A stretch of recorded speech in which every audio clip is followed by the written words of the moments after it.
So ayan, mukhang nahalata ata ng amo ko na meron akong kinakainaban. So ayan, nagsabi siya sa akin na hindi na daw ako hindi niya ako papabuti ng day off. Tapos pagalisin na niya ako. Diba? Demonyo siya. Paano makikita yung crush ko? Hindi ako pwedeng panginahan. Kailangan harapin ko kung ano ang ibabato sa akin ng mundo. Kailangan kong maging malakas kasi matapang ako eh. Mas mataas yung pride ko eh. So, kailangan kong maging strong, kailangan kong maging diskarte, kailangan kong maging maayos. Kasi hindi pwede eh. Oh my gosh. Kung ano gusto nila, hindi ako mapipilit sa kanila kasi hindi ko na ako magpipilit. So, syempre, I respect that.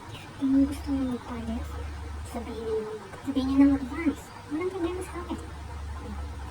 Pero ang problema, dahil panira ng araw. Alam mo yun, hindi mo lang sinabi ng advance, at bigla ka magpapalit. Parang masyado kang mga evil person. At least nagsabi ka ng advance mo. Gusto mo magpalit. Tapos katanggap-tanggap pa yun, no? Paano makikita yung crush ko? Panira talaga siya.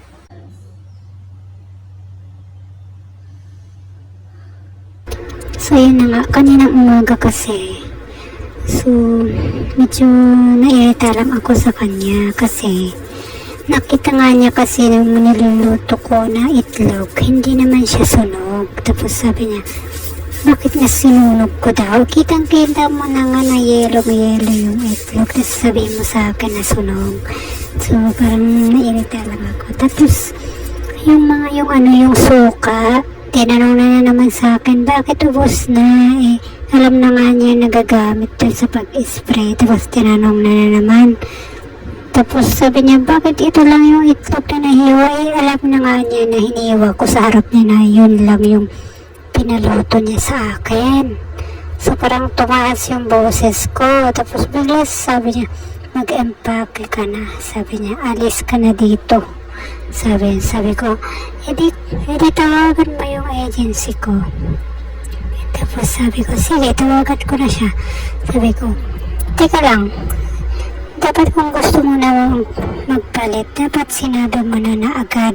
Hindi yung basta ka nilang magpalit. Hindi pwede naman na ganyan. Dapat nagsabi ka ng advance. Pero kung ganun yung gusto mo, di tawagan mo na lang yung agency ko. Para tapos tinawagan niya, sabi ng agency ko, yan, kinausap niya ako na ganyan. Sabi ko, gusto ko naman magtrabaho, pero siyempre minsan, irritable ako, minsan, hindi okay yung mood ko, parang nabuwisit ako, ganun, mabilis ako maasar. Tapos yun, sabi ko, gusto ko naman magtrabaho, pero yung minsan lang talaga, hindi ko makontrol yung sarili ko. Na mag-react, alam mo yun, pang nakakabwisit na kasi talaga, hindi ko mapigilan yung reaction ko na parang talaga makikita mo talaga ng buwisit. So naayos na naman, so sana matapos ko yung kontrata ko kasi Diyos ko Lord. So syempre sa akin, iniisip ko na baka naman sinasadya na plinaan niya talaga na tsetsempahan niya na mabuisit ako. Tapos sasabihin niya na papalayasin niya agad ako. Pero, syempre hindi pwede na basta-basta na lang ako mag-decide. So, kailangan ko din na sabihan yung agency ko kung anong-ano. Kasi kung ganun, magpapalipat ako. So, yun. So far naman, naayos na naman siya. Pero, syempre, tignan natin ulit kasi minsan kasi talaga nakakabuisit kasi sila. Kaya minsan talagang hindi mo mapigilan na mabuisit. So yan. So naayos na naman. Tapos parang hindi naman kasi ako magluluhod. Pero yun na nga, gusto ko din naman matapos yung kontrata, pero yun na nga. Meron kasi yung part sa akin na kapag galit din yung tao, galit din ako, kaya yun. nagkakaanuhan. So, ayan. Tapos, so, ayan. Sabi ko, kung papalisin niya ako, kailangan kong harapin kasi matapang ako eh. Mataas yung pride ko eh. Pero, dapat, nagbigay siya ng notice advance. Para at least naman nakapag-prepare ako. Yung ganun. Walang problema kung ayaw niyang magtrabaho ko dito din.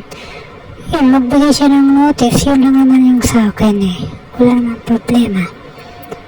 So, kasi sabi ko kasi, gusto ko sana matapos ko yung kontrata. Pero kung papalisin ako, wala akong magagawa doon. Pero dapat, sa akin, sabi ko, yun na nga, dapat magbigay lang siya ng notice, ganun. Hindi yung basta na nag-decide siya na magpalis. Hindi man pwedeng ganyan eh. Siyempre, kailangan settle down muna, ganun. Settle mo lahat ng mga ticket, yung pupuntahan, ganun. Dapat meron na kapalit, ganun. So, yun naman. So, sana matapos ko rin yung kontrata ko. Yun lang naman ang ano ko. Sabi ko, gusto ko na magkaroon ako ng isang kontrata. Pero kung gusto niyong sirain yung kontrata ko, wala akong magagawa doon. Hindi ko hahabulin yung kontrata, maghanap ako ng ibang trabaho. So, yun. Pero sana matapos ko, sabi ko, lahat ng decision ko na lang, ibigay ko na lang sa Panginoon kasi siya na naman pumayag na makapunta ko dito. So, siya na lang bahala lahat. Kung ano yung makabuti sa akin, ibigay ko sa Panginoon. Siya na bahala.